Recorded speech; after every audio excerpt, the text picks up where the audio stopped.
Hello everyone, welcome to the speedy current affair series. इस series में यह हमारा दूसरा वीडियो है। इसमें हम नवंबर 2024 से लेके 1 अक्टूबर 2025 तक के करंट अफेयर की घटनाओं को कवर कर रहे हैं। इसके पहले वीडियो में हमने कौन क्या कहा यानी इंपॉर्टेंट पदाधिकारियों के नाम को पढ़ा था, जिसमें से कुछ नाम छूट गए थे जिनकी चर्चा आवश्यक है। तो इसमें सिडबी के जो CMD हैं वो मनोज मित्तल हैं। नाबार्ड के जो अध्यक्ष हैं वो साजी केवी हैं। ये इम्पोर्टेंट था जो कल छूट गया था। उसके बाद हमारा अगला टॉपिक है रक्षा उपकरण से संबंधित। रक्षा उपकरण हेलिना जो कि भारत में विकसित है और यह एक टैंक रोधी मिसाइल है। चिनूक जो कि बोइंग कंपनी द्वारा बनाया गया एक हेलीकॉप्टर है। चिनूक एक हवा भी है, जैसा कि जानते हैं, नाम वहीं से इंस्पायर्ड है, जो कि एक वार्म विंड है और ये रॉकी पर्वत श्रृंखला के आसपास बहती है। उसके बाद बराक 8 DRDO और इजराइल द्वारा मिलकर बनाया गया है। ये सरफेस टू एयर मिसाइल है। INS वेला इंपॉर्टेंट है, ये फ्रांस द्वारा बनाया गया है। स्कॉर्पियन श्रेणी की पनडुब्बी है। राफेल जो कि फ्रांस के डॉल्ट एविएशन के द्वारा बनाया गया एक लड़ाकू विमान है। 4.5 जनरेशन का ये लड़ाकू विमान है। उसके बाद S-400 ये रूस द्वारा बनाया गया एयर डिफेंस सिस्टम है। पिनाका मिसाइल्स ये भारत द्वारा बनाया गया है। INS कलवरी स्वदेश निर्मित है और यह स्कॉर्पियन श्रेणी की पनडुब्बी है। अपाचे हेलीकॉप्टर है, लड़ाकू हेलीकॉप्टर, और यह अमेरिका द्वारा विकसित है। अब हमारा अगला टॉपिक है अंतर्राष्ट्रीय संगठनों के प्रमुख। तो UN के महासचिव कौन है? तो एंटोनियो गुटरेस है। उप सचिव आज तक पूछा नहीं गया, फिर भी पढ़ लेते हैं। उप महासचिव हैं अमीना जे मोहम्मद, ये नाइजीरिया की हैं। 80वें सत्र के अध्यक्ष थी एनालेना बैरबैक। उसके बाद IBRD के अध्यक्ष कौन है यानी विश्व बैंक के? अजय बंगा, और ये भारतीय अमेरिकी हैं।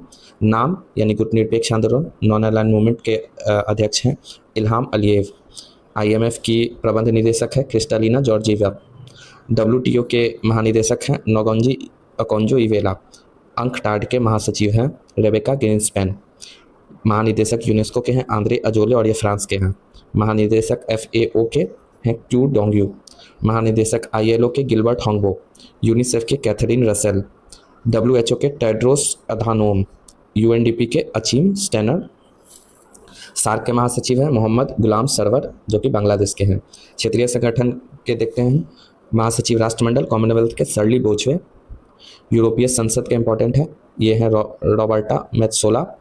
यूरोपीय आयोग के हैं उर्सुला वॉन डेर लेन, सबसे इंपॉर्टेंट है ये। उसके बाद नाटो के हैं मार्क रूटे। ये मार्क रूटे नीदरलैंड के पूर्व प्रधानमंत्री भी हैं। उसके बाद है हमारा UNHCR संयुक्त राष्ट्र शरणार्थी उच्चायुक्त फिलिपो ग्रांडी। उसके बाद संयुक्त राष्ट्र मानवाधिकार आयोग के वॉल्कर तुर्क, ऑस्ट्रिया के हैं ये।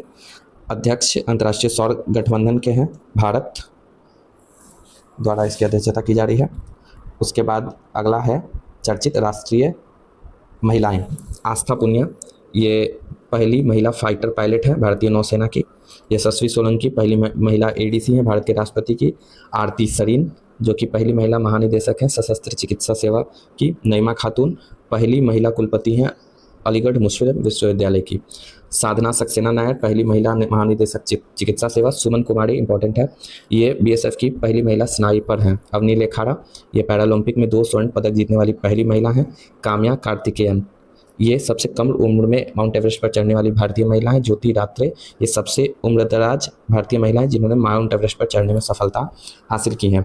अनामिका राजीव भारतीय नौसेना की पहली महिला हेलीकॉप्टर पायलट हैं। उसके बाद प्रीति रजक भारतीय सेना की पहली महिला सूबेदार हैं। आदिति सेंडे ये GD बिरला पुरस्कार प्राप्त करने वाली पहली महिला वैज्ञानिक है। सुप्रीता सिटी ये सियाचिन ग्लेशियर में तैनात वायु रक्षा कोर में पहली महिला है। माधवी मनु कश्यप, इनका संबंध बिहार से, इसलिए इंपॉर्टेंट है और ये BPSC या कोई एग्जाम में शायद पूछा गया है। देश की पहली ट्रांसजेंडर दरोगा हैं। अक्षता कृष्णमूर्ति मंगल पर रोवर संचालित करने वाली पहली भारतीय हैं। फातिमा वसीम सियाचिन में एक ऑपरेशनल पोस्ट पर तैनात होने वाली पहली महिला चिकित्सा अधिकारी। गीतिका कौल सियाचिन में तैनात पहली महिला चिकित्सा अधिकारी। उसके बाद है जया वर्मा सिन्हा रेलवे बोर्ड की पहली महिला अध्यक्ष हैं। दीपिका मिश्रा वीरता पदक प्राप्त करने वाली पहली महिला वायुसेना अधिकारी हैं। गीता राणा लद्दाख में सेना की पहली महिला अफसर हैं। लांस नायक मंजू ये सेना की पहली महिला स्काई डाइवर हैं, ये इंपॉर्टेंट है। PT उषा पहली महिला अध्यक्ष भारतीय ओलंपिक संघ की, ये भी इंपॉर्टेंट है। मेघना हलावत पहली महिला अध्यक्ष भारतीय टेबल टेनिस संघ। शिवांगी सिंह भारत की पहली महिला फाइटर पायलट। ठीक है। दो कंफ्यूज नहीं होना, शिवांगी सिंह जो हैं वो पहली महिला फाइटर पायलट हैं और ये नौसेना की आस्था पुनिया थी, फाइटर पायलट। उसके बाद है चर्चित अंतर्राष्ट्रीय महिलाएं, तो इसमें जेनिफर साइमंस पहली महिला राष्ट्रपति बनी है सूरीनाम की। उसके बाद क्रिस्टी कॉन्वेंट्री, ये पहली महिला अध्यक्ष हैं अंतर्राष्ट्रीय ओलंपिक समिति की। नेटुम्बो नंदी नदैत्वा, ये पहली महिला राष्ट्रपति बनी है नामीबिया की। नगोजी ओकोंजो इवेला, ये WTO की पहली महिला महानिदेशक बनी है। क्लाउडिया सिनबॉम, पहली महिला राष्ट्रपति मेक्सिको की। शर्ली बोचवे, पहली अफ्रीकी महिला महासचिव बनी है राष्ट्रमंडल की। पेंटागन सिनावात्रा, ये सबसे युवा प्रधानमंत्री बनी है थाईलैंड की। जुडिस सुमिनवा तुलुका, ये पहली महिला प्रधानमंत्री कांगो की। रॉबर्टा मेत्सोला, पहली महिला अध्यक्ष यूरोपीय संसद की। सेलसेटे सैलो, ये विश्व मौसम संगठन की पहली महिला महासचिव हैं। मैनुएले रोका बोटे, ये इक्वेटोरियल गिनी की पहली महिला प्रधानमंत्री बनी है। डीना बोलवार्ट, ये पेरू की पहली महिला राष्ट्रपति बनी है। जॉर्जिया मेलोनी, सबको पता है, ये इटली की पहली महिला प्रधानमंत्री बनी है। अगला हमारा टॉपिक है विभिन्न देशों के में भारतीय राजदूत या उच्चायुक्त। ठीक है, राजदूत आपको पता है सभी देशों में होता है। उच्चायुक्त ज़्यादातर कॉमनवेल्थ नेशन में जो रहते हैं उनको उच्चायुक्त बोला जाता है। ठीक है, जैसे कि यूके में हमारा उच्चायुक्त होगा, जबकि जो देश कॉमनवेल्थ में नहीं है तो वहाँ राजदूत होगा। तो इतना सारे राजदूत को याद करना पॉसिबल नहीं है, इसके लिए हम आगे बढ़ते हैं। अगर आपको इम्पोर्टेंट लगे तो आप स्क्रीनशॉट लेके इसे आगे पढ़ सकते हैं, बट ऐसा आज तक एग्जाम में पूछा नहीं जाता है जनरली। उसके बाद है 2023 से 25 में प्रधानमंत्री को प्राप्त सर्वोच्च पुरस्कार। ज़्यादातर हम लोग 25 वाला ही डिस्कस करेंगे, 2025 वाला, क्योंकि ज़्यादा देखने से ज़्यादा कन्फ्यूजन भी होता है। Order of the most efficient Welwitschia mirabilis Namibia के द्वारा दिया गया है। Grand collar of the national order of the southern cross Brazil के द्वारा दिया गया है। Order of the republican of Trinidad and Tobago Trinidad और टोबैगो द्वारा दिया गया है। जहाँ कंट्री का नाम अगर आ जाता है तो पूछने की संभावना कम होती है। Officer of the order of the star of Ghana, Ghana यहाँ भी कंट्री का नाम है। Order of the officer of the Makarios, ये साइप्रस द्वारा दिया गया है। मित्र विभूषण, ये श्रीलंका के द्वारा दिया गया है, इंपॉर्टेंट है, ये पूछा जा सकता है बिकॉज ये थोड़ा हिंदी नाम है। उसके बाद order of the star and key of the Indian Ocean, Mauritius द्वारा दिया गया है, की ऑफ द इंडियन ओशियन। ठीक है, आगे हम बढ़ते हैं 76वें गणतंत्र दिवस समारोह की तरफ। तो इसके मुख्य अतिथि थे प्रबोतो सुबियांतो, इंडोनेशिया के राष्ट्रपति। गणतंत्र दिवस की थीम थी स्वर्णिम भारत, विरासत और विकास। सर्वश्रेष्ठ झांकी, उत्तर प्रदेश की महाकुंभ की झांकी। मुख्य अतिथि थे मुख्य अतिथि गणतंत्र दिवस 2024 का दिया गया है, जिसको वो इतना इम्पोर्टेंट है नहीं, तो आगे हम देखते हैं। फिर डिक्शनरियों द्वारा word of the year, Oxford के द्वारा वर्ड ऑफ द ईयर 2024 में ब्रेन रॉट को माना गया था। मरियम वेबस्टर द्वारा पोलराइजेशन को, कैम्ब्रिज के द्वारा मैनिफेस्ट को, कॉलिन्स के द्वारा ब्रैट को, और डिक्शनरी.com द्वारा डेम्यूड को। ठीक है, ऑक्सफोर्ड बहुत इंपॉर्टेंट है, ब्रेन रॉट, और कैम्ब्रिज मैनिफेस्ट, कॉलिन्स ब्रैट, और पोलराइजेशन मरियम वेबस्टर। अगला हमारा टॉपिक है इसरो का वर्ष 2023-24 में प्रमुख मिशन। हम लोग यहाँ भी 2025 के मिशन को ही कवर करेंगे। ठीक है, तो हमारा निसार है पहला मिशन, जो कि 30 जुलाई 2025 को इसका लॉन्चिंग किया गया था GSLV F-16 के द्वारा। उसके बाद एक्सियोम मिशन है जो 2025 को ही लॉन्च हुआ था। भारतीय अंतरिक्ष यात्री इसमें गए थे Shubhanshu Shukla. EOS-9 earth observation satellite 9 असफल हुआ 2025 में, PSLV C-61 के द्वारा इसे लॉन्च किया गया था। NVS-2 BSc 71 में क्वेश्चन पूछा गया था इसमें, यह 100वां मिशन था इसरो का। 19 जनवरी 2025 को लॉन्च किया गया था GSLV F-16 के द्वारा। उसके बाद है स्पेडेक्स मिशन, ये इंपॉर्टेंट है, 30 दिसंबर 2024 को PSLV C-60 के द्वारा छोड़ा गया था। प्रोबा 3, ये 5 दिसंबर 2024 को PSLV C-59 के द्वारा। GSAT-20, ये 19 नवंबर 2024 SpaceX Falcon 9 के द्वारा। उसके बाद 16 अगस्त को EOS-9 छोड़ा गया, और SSLV D3 के द्वारा। INSAT 3DS GSLV F-14 के द्वारा। एक्सपोसैट इंपॉर्टेंट है, 1 जनवरी 2024 को PSLV C-58 के द्वारा। एक्सपोसैट एक्सरेज के स्टडी के लिए भेजा गया था। उसके बाद है अगला हमारा इसरो के आगामी मिशन। ठीक है, तो इसरो के आगामी मिशन में चंद्रयान 4 है, जिसे 2028 में भेजा जाएगा। चंद्रमा से सैंपल लेकर वापस पृथ्वी पर पहुंचाना है। ल्यूपेक्स मिशन 2028 में भेजा जाएगा। जाक्सा और इसरो द्वारा मिलकर इसको क्रियान्वित किया जा रहा है। गगनयान 3 2027 में 3 सदस्य को के चालक दल को अंतरिक्ष में भेजा जाएगा। गगनयान 1 और 2 2025 में इसे भेजे जाने का योजना थी, भारत का पहला मानव रहित अंतरिक्ष कार्यक्रम था ये। शुक्रयान 1 2028 में, ये इंपॉर्टेंट है, पूछा जा सकता है शुक्र के वायुमंडल के अध्ययन के लिए। मंगलयान 2 मंगल ग्रह हेतु भारत का दूसरा इंटरप्लेनेटरी मिशन, मंगलयान 2 इंपॉर्टेंट है 2026 में। निसार है 2025 में, NASA ISRO synthetic aperture radar पृथ्वी की निगरानी हेतु। प्रोजेक्ट चीता 2022 में नामीबिया से 8 अफ्रीकी चीतों को लाया गया था, जब इतना इंपॉर्टेंट है नहीं। बाघ गणना रिपोर्ट, ये काफ़ी पुराना हो चुका है, 2022 का ही डाटा है इसमें, अगर आपको पढ़ना है तो आप इसका स्क्रीनशॉट लेके पढ़ सकते हैं। अब आगे हैं भारत में आए महत्वपूर्ण जो तूफान आए हैं चक्रवात, तो एक है रेमेल, पश्चिम बंगाल में आया था, इसका प्रभावित क्षेत्र था बांग्लादेश, नामकरण किया था ओमान ने। असना, ये कच्छ क्षेत्र में आया था, यानी भारत के पश्चिमी क्षेत्र में, और सौराष्ट्र में, नामकरण किया था पाकिस्तान ने। क्रैथॉन ताइवान और फिलीपींस में आया था, और इसका नामकरण किया जापान ने। यागी म्यांमार और लाओस में आया था, और वियतनाम में, इसका नामकरण जापान ने किया था। दाना चक्रवात आया था ओडिशा और पश्चिम बंगाल में, जिसका नाम दिया था कतर ने। कॉन्गड़े ताइवान और फिलीपींस में आया था, नाम दिया था कंबोडिया ने। राफेल इंपॉर्टेंट है, क्यूबा में आया था, और ये फ्रांस ने इसका नाम दिया था, ठीक है। फेंगल तमिलनाडु में आया था, सऊदी अरब ने इसका नाम दिया था। चिंडो मोजाम्बिक में आया था, और मॉरिशस ने इसका नाम दिया था। डीके लेडी फ्रांस के मायोट तट क्षेत्र में आया था। जूड मेडागास्कर और मोजाम्बिक क्षेत्र में आया था। अल्फ्रेड ऑस्ट्रेलिया में, और शक्ति बंगाल की खाड़ी के पूर्वी तट पर श्रीलंका ने इसका नामकरण किया था। अगला हमारा टॉपिक है वन स्थिति रिपोर्ट, इससे संबंधित क्वेश्चन हमेशा पूछे जाते हैं, तो इसे आप ध्यान से पढ़ें। तो इस 21 दिसंबर 2024 को पर्यावरण वन एवं जलवायु परिवर्तन मंत्री भूपेंद्र यादव ने इसे जारी किया। ये 18वां भारत वन स्थिति रिपोर्ट था। प्रकाशन होता है प्रत्येक 2 वर्ष पर। देश में कुल वन और वृक्षावरण है 8,27,357 किलोमीटर, जो कि कुल क्षेत्रफल का 25.17% है। ये कुल वनावरण और वृक्षावरण है। यहाँ केवल कुल वनावरण कितना है, तो वो 7,15,343 वर्ग किलोमीटर 21.76% है कुल क्षेत्र का। ये ज़्यादातर में यही पूछा जाता है, फिर भी आप दोनों पर ध्यान रखेंगे। कुल वन और वनावरण 25%, केवल वनावरण 21%। वृक्षावरण है 3.41%।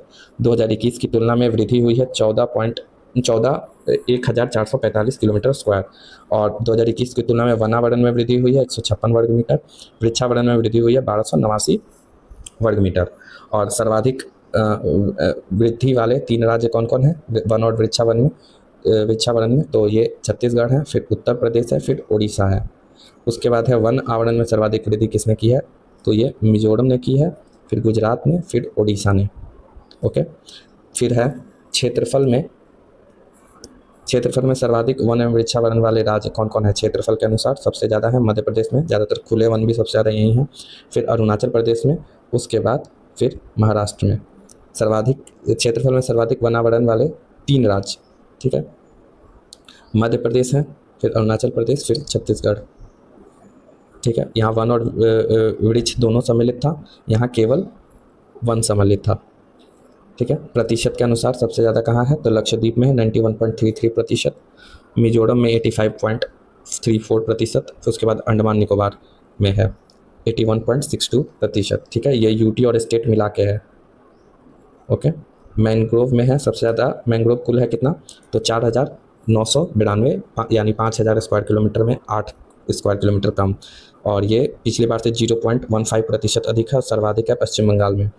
देश में कुल कार्बन स्टॉक है 7,285.5 मिलियन टन, और देश में कार्बन स्टॉक में वृद्धि हुई है 81.5 मिलियन टन की। बांस आधारित क्षेत्र का विकास हुआ है 1,54,670 वर्ग किलोमीटर। बांस क्षेत्र में वृद्धि हुई है 5,227 वर्ग किलोमीटर। उसके बाद है 19 राज्यों और संघ राज्य क्षेत्रों में 33% से अधिक भौगोलिक क्षेत्र वन आवरण के अंतर्गत आता है, यानी कि कुल जो 19 राज्य हैं उनमें 33% से अधिक वन क्षेत्र है। अगला हमारा टॉपिक है प्रमुख कृषिगत उत्पादन भारत और विश्व। एक तरफ विश्व में कौन प्रथम है, उसके बाद भारत में कौन प्रथम है, तो जो इम्पोर्टेंट होंगे उन्हीं की हम चर्चा करेंगे। तो चावल सबसे ज़्यादा विश्व में चीन में होता है, भारत में पश्चिम बंगाल में। गेहूं और आलू सबसे ज़्यादा चीन में होता है, भारत में उत्तर प्रदेश में होता है गेहूं। मक्का सबसे ज़्यादा अमेरिका में होता है, भारत में मक्का सबसे ज़्यादा कर्नाटक। दलहन भारत में होता है सबसे ज़्यादा दाल, और मध्य प्रदेश स्टेट में, भारत में सबसे ज़्यादा मध्य प्रदेश में। मूंगफली सबसे ज़्यादा चीन में उत्पादन होता है और भारत में गुजरात में। गन्ना सबसे ज़्यादा ब्राज़ील में उत्पादन होता है और भारत में उत्तर प्रदेश में। जूट सबसे ज़्यादा भारत में उत्पादन होता है और भारत में सबसे ज़्यादा पश्चिम बंगाल में। तंबाकू सबसे ज़्यादा चीन में और भारत में आंध्र प्रदेश में। गुंटूर तंबाकू बोर्ड का हेडक्वार्टर है। उसके बाद है प्राकृतिक रबड़ थाईलैंड में सबसे ज़्यादा उत्पादन होता है और भारत में केरल में। कॉफ़ी सबसे ज़्यादा ब्राज़ील में और भारत में कर्नाटक में। सूरजमुखी सबसे ज़्यादा यूक्रेन में और भारत में कर्नाटक में। ज्वार सबसे ज़्यादा अमेरिका में और भारत में महाराष्ट्र में। कपास सबसे ज़्यादा चीन में और भारत में गुजरात में, ये इंपॉर्टेंट है। प्याज, चाय को देख लेते हैं। चाय सबसे ज़्यादा चीन में और उसके बाद भारत में, असम में। सोयाबीन, दूध का देखते हैं, भारत में सबसे ज़्यादा और भारत में भी उत्तर प्रदेश में सबसे ज़्यादा। चीनी में सबसे ज़्यादा उत्पादन होता है चीनी का भारत में और महाराष्ट्र सबसे ज़्यादा चीनी का उत्पादन करता है। मसाला भारत में सबसे ज़्यादा होता है और भारत में भी मध्य प्रदेश में सबसे ज़्यादा। आगे खनिज से संबंधित है, इसको भी हम देखते हैं। तो हमारा ये पहला है कोयला। कोयला सबसे ज़्यादा होता है चीन में, भारत में, उड़ीसा में। हीरा सबसे ज़्यादा रूस में होता है और भारत में, मध्य प्रदेश में, पन्ना में। उसके बाद है तांबा। तांबा जो है चिली में सबसे ज़्यादा और भारत में, मध्य प्रदेश में। लोहा सबसे ज़्यादा ऑस्ट्रेलिया में और भारत में, उड़ीसा में। चांदी सबसे ज़्यादा मैक्सिको में और भारत में, राजस्थान में। कच्चा तेल सबसे ज़्यादा अमेरिका में उत्पादन हो रहा है और भारत में, राजस्थान में, ये इंपॉर्टेंट है। कच्चा तेल के लिए आमतौर पर राजस्थान को नहीं जाना जाता है, लेकिन यहाँ पे ये इंपॉर्टेंट इसलिए हो जाता है। प्राकृतिक गैस सबसे ज़्यादा अमेरिका में उत्पादन होता है, भारत में, असम में। बॉक्साइट सबसे ज़्यादा ऑस्ट्रेलिया में उत्पादन होता है, भारत में, उड़ीसा में। मैग्नीज सबसे ज़्यादा दक्षिण अफ्रीका में होता है और भारत में, मध्य प्रदेश में। सोना सबसे ज़्यादा चीन में होता है और भारत में, कर्नाटक में। अभ्रक सबसे ज़्यादा चीन में और भारत में, आंध्र प्रदेश में। यूरेनियम सबसे ज़्यादा कजाकिस्तान में, भारत में, आंध्र प्रदेश में। ठीक है, झारखंड में भी पाया जाता है यूरेनियम। उसके बाद है जिप्सम सबसे ज़्यादा अमेरिका में और भारत में सबसे ज़्यादा जिप्सम राजस्थान में। सीसा या कैडमियम सबसे ज़्यादा चाइना में और भारत में, राजस्थान में। निकल जो है सबसे ज़्यादा इंडोनेशिया में, भारत में, उड़ीसा। क्रोमाइट में सबसे ज़्यादा दक्षिण अफ्रीका और फिर है भारत में, उड़ीसा। टिन में चीन और सबसे ज़्यादा छत्तीसगढ़, भारत में। इस्पात, ये इंपॉर्टेंट है, सबसे ज़्यादा उत्पादन होता है चीन में, भारत में। इस्पात का उत्पादन सबसे ज़्यादा उड़ीसा में। फिर है प्लेटिनम, ये दक्षिण अफ्रीका में सबसे ज़्यादा उत्पादन होता है, भारत में, उड़ीसा में। आज के लिए इतना ही। Thank you and have a nice day.